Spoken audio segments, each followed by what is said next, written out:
जय भीम मित्रांनो, मला आनंद दिवाकर यांच्या फेसबुक पेजवरून एक लेख मिळाला आणि तो मी तुमच्यासोबत शेअर करत आहे.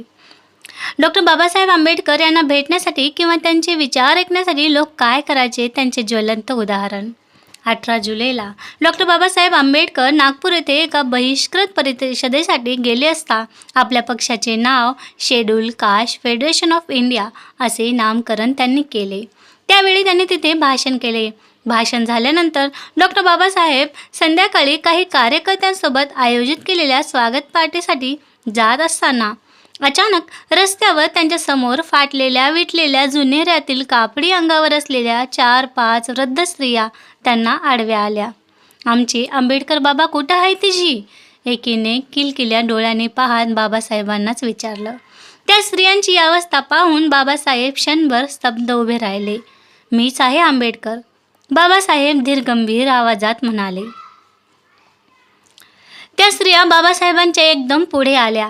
अंगावरील फाटक्या जुनेऱ्याच्या ओटीतून झेंडूच्या फुलांचे हार काढले आणि मोठ्या प्रेमाने आणि आदराने ते हार बाबासाहेबांच्या गळ्यात घालू लागल्या.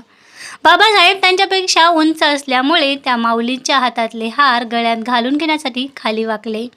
आम्ही गरीब आहोत बाबा, तुमच्या सभाचं तिकीट घेण्यासाठी पैसे नव्हते म्हणून तुमची वाट पाहत येथेच कवाच्या उभ्या आहोत बघा. तुम्ही बाहेर याल तेव्हाच तुमचं दर्शन घेऊ म्हणत होतो. पहिलं कधी तुम्हाला पाहिलं नव्हतं म्हणून ओळखलं नाही बाप्पा, म्हणून तुम्हालेच पुसले का आमचे बाबा कोणते आहेत म्हणून. बाबासाहेबांनी त्यांना विचारले, मग पैसे नसताना तुम्ही हे हार कसे काय आणलेत?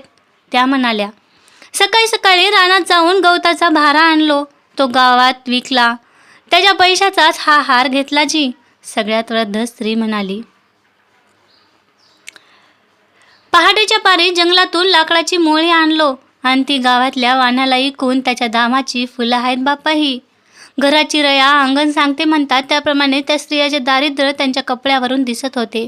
पण त्यांच्या पुढ्यात साक्षात बाबासाहेबांना पाहून त्यांचे मन हरकून गेले होते. जणू त्यांची अनेक वर्षाची तपश्चर्या फराळा आली होती. त्यांना त्या नितळ निर्वाज्य वात्सल्याच्या अनुभूतीमुळे बाबासाहेबांना गलबलून आले. त्यांच्या डोळ्यात आसवांनी गर्दी केली. बाबासाहेबांना दिवसभरात हजारो लोकांनी त्यांच्या गळ्यात टाकलेल्या वेगवेगळ्या सुवासिक फुलांच्या मोठमोठ्या हारांपेक्षा त्या माऊल्यांनी त्यांच्या गळ्यात घातलेल्या झेंडूच्या फुलांचे हार मौल्यवान वाटले. त्यांच्या भावना दाटून आल्या, गहिवरल्या.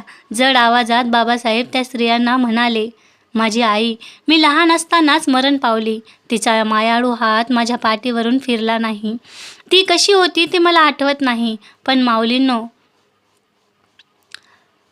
तुम्हाला तुमच्या ममतेला पाहून मला वाटते ती निश्चितच तुमच्यासारखी प्रेमळ आणि मायाळू असली पाहिजे. मी तुम्हाला निश्चयपूर्वक सांगतो, मी जसा शिकून मोठा झालो तशीच तुमच्या मुलांनाही शिकण्याची संधी उपलब्ध करून देईन. माझ्या समाजाला या नरक यातनेतून बाहेर काढेन.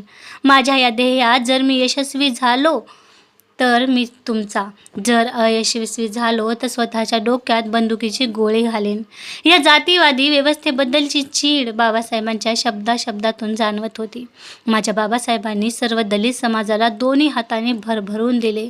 ज्या काळात अस्पृश्य दलितांना शिक्षण मिळत नव्हते त्या काळी आम्हा लोकांना शिक्षणाचा हक्क मिळवून देण्यासाठी जीवाचं रान केलं.